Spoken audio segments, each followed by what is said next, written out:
Hello and welcome. I'm your host, Cherie Best.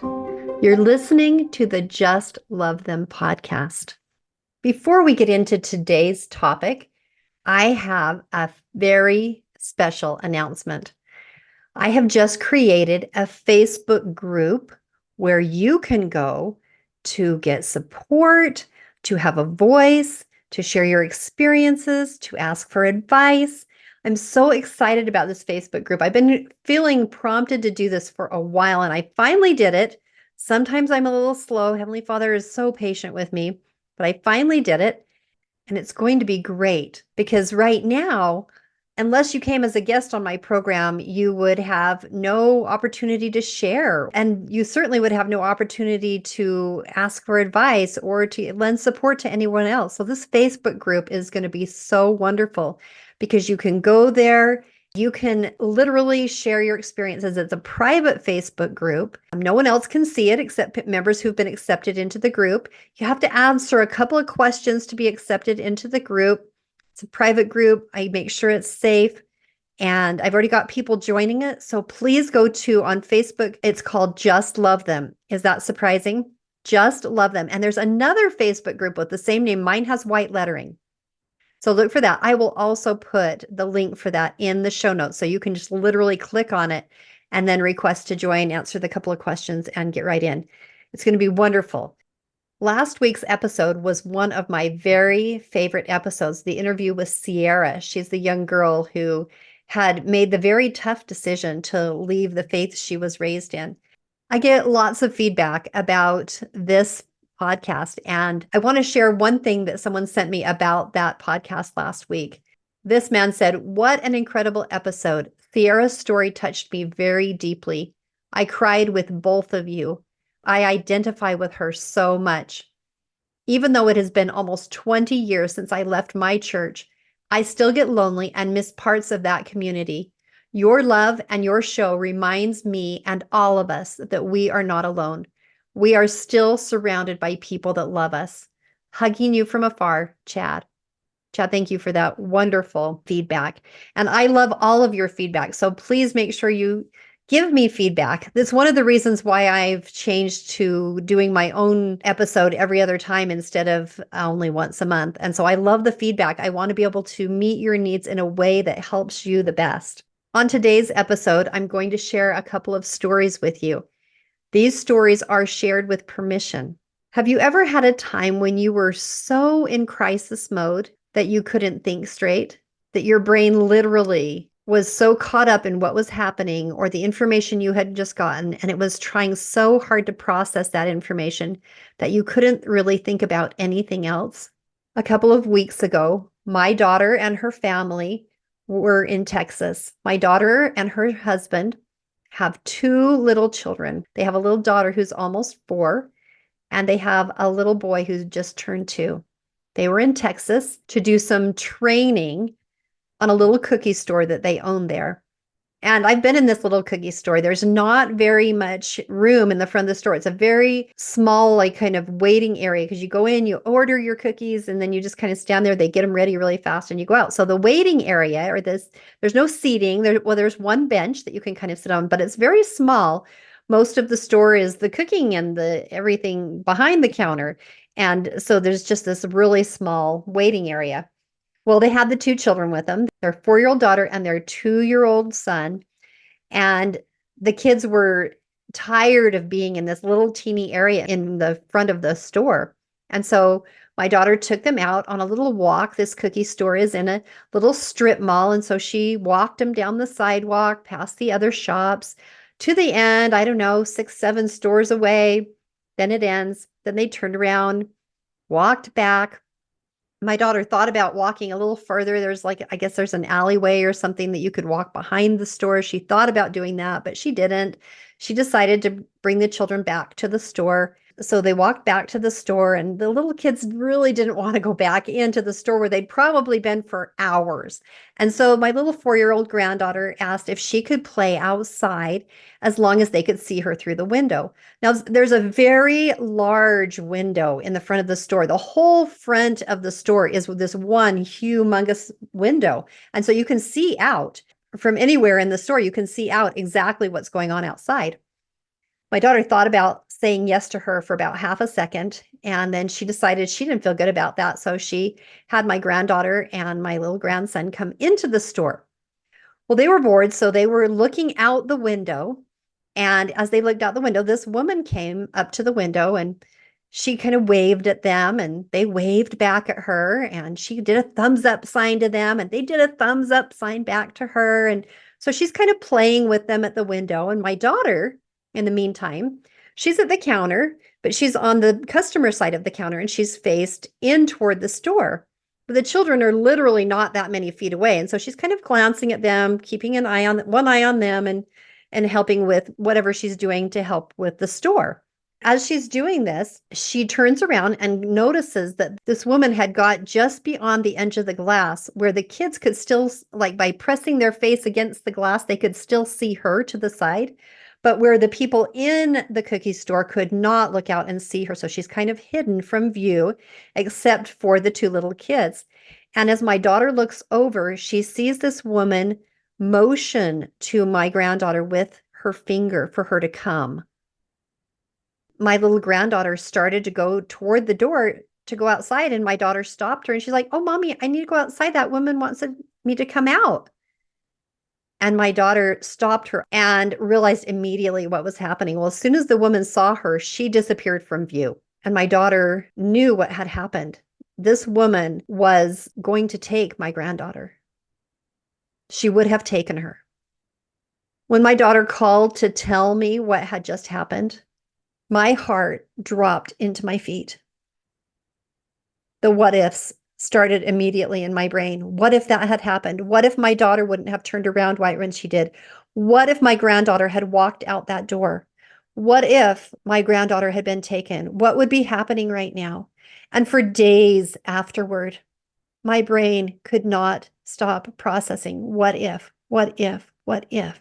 What would I be doing right now? What would be happening right now? It would have devastated my daughter and her husband. It would have devastated our family. It would have been devastating for my little granddaughter to have been taken. Right after I got off the phone with my daughter that day, my husband and I needed to be somewhere. We needed to get in the car and drive to something we were expected to go to. And my husband is talking to me and I can't even concentrate on the words he's saying enough for them to make sense in my brain, because my brain is in crisis mode. There's a medical thing where your brain does this thing when there is a very traumatic something happening or news that's very disturbing or traumatic, where your brain goes into this mode and it just rehashes the information over and over and over and over. And you, even when you try to think about something else, you can't. I don't know if you've ever had this experience. I've had it happen a few times. Very few, thank goodness, but I have had it happen a few times. And this was one of those times where my brain just could not quit thinking about it. It could not quit processing. I later learned through the surveillance video, which I got to see, that there were 3 people, not just that girl, but she had 2 men with her, and they had been casing, if you want to call it that, casing the store. They had been walking past. And my daughter thinks that they may, had she not come back in the store, something even worse could have happened. So my brain could not quit thinking about that. Now, why am I telling you this story? This seems to have nothing to do with the topic at hand, but it will all become clear. So I want to tell you another story. I was in Washington helping my sister and her husband. Her husband had leukemia. He had to be in the hospital for weeks at a time. She was staying with him. And my sisters and I and some other people were taking turns going up there and staying and taking care of the kids while their parents were away at the hospital. And so it was my turn to go, and I was up there and I was taking care of the kids, and I was the last one to take care of her family before her husband was released from the hospital and was able to come home for the first time in many weeks. As they came back home, I was invited to stay longer, and I wanted to stay longer to watch my niece in a basketball game and do some other fun things with their family. And I hadn't got to see my sister at all, so I wanted to stay. And I got a phone call in the midst of making all of that decision. I think I might have called my husband and said, "Hey, I'm thinking about staying a couple more days. What do you think?" And I had some very unexpected response where my husband's like, "Something has happened at home and you maybe need to come home." He would not tell me what it was. He would not tell me. I tried really, really hard to get out of him. I'm like, "Just tell me what happened." And he was saying things like, "Well, probably wouldn't help if you're here. There's nothing you can do. So I don't know. It's your choice." Well, I talked to a couple of other family members who also would not tell me what was going on. Finally, I had a son-in-law who he didn't tell me what was going on. He's like, "You need to come home. You need to come home." And I'm like, "Okay." So I got on the road and I drove, I guess it's about 10 to 12 hours home. And when I got home, I found that one of my children had tried to kill themselves.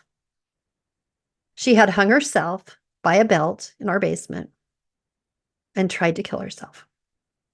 We got a miracle because the belt broke. When does that ever happen? Belts don't break. This belt broke. And after she had lost consciousness, she fell to the floor and woke up. I was so traumatized that I came so close, seconds from losing this child. Just like with my granddaughter, literally, had my daughter but not been watching, seconds later, she would have been taken. She would have walked out that door and she would have been gone like that. I was so, so glad that nobody told me what had happened because I would have thrown everything in a suitcase immediately and left and driven very unsafely and very traumatically home. I'm so glad I didn't know.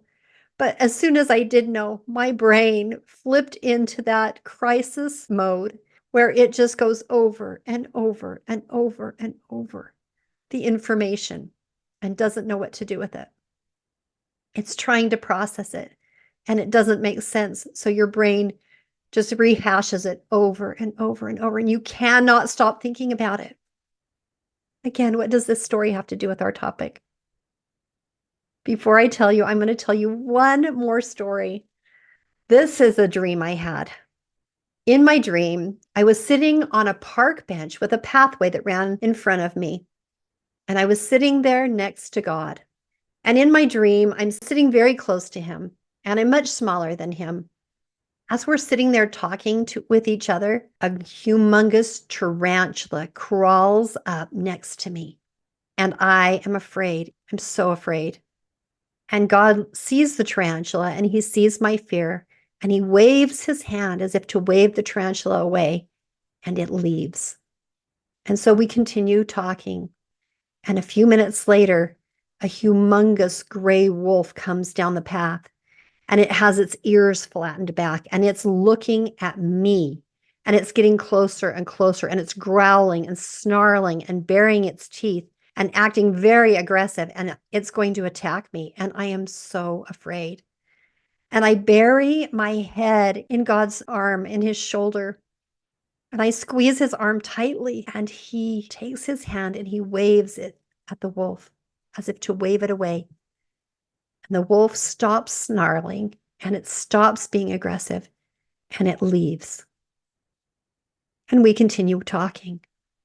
A few minutes later, a tremendous storm comes up and the wind is almost hurricane status and it's raining very hard and it's lightning and thunder so loud and so close. And God takes and puts up an umbrella. And it's not one of those flatter umbrellas. It's one of those rounder ones. It's almost like a half circle that encompasses you. And as he puts the umbrella up, even though there is a storm raging all around us, under the umbrella, we cannot feel the wind. We're not getting wet. We're completely dry. And there's a tremendous feeling of peace. It's so peaceful. And as the little child sitting next to my father, my heavenly Father, I feel completely safe. When I woke up from this dream, I knew what it meant. I don't often know what my dreams mean. Sometimes I don't even remember my dreams, but this one I remembered and I knew immediately what the dream meant. I was going through some pretty traumatic things at the time I had this dream. And I knew that the dream meant that as long as I stayed very close to God, just like in the dream, I was like huddled up next to him. If I stayed very close to God, nothing would be able to hurt me and everything would be okay. And so when my daughter called to tell me that my granddaughter had almost been snatched, and my brain went into that crisis mode, I remembered my dream. And I literally, as my husband and I are driving down the road, because we had to get in the car and go, as we're driving, I closed my eyes and I visualized myself on that park bench, sitting next to Heavenly Father. And I clung tightly to his arm. And I felt peace. I felt everything was okay. And the experience with my daughter who hung herself, that was years before I had this dream. But I turned to God. I didn't have the visual, but I turned to God in my pain and in my suffering and my sorrow. When something traumatic happens in your life, remember that you are not sitting alone on that park bench. You are not walking through life by yourself. God is there. So whether you are getting traumatic news, whether you've discovered something that traumatizes you, whether you find out something that's happened to somebody you love, whatever it is, you're not alone. God is with you. He's right there beside you. He's there. He will protect you. He will protect them.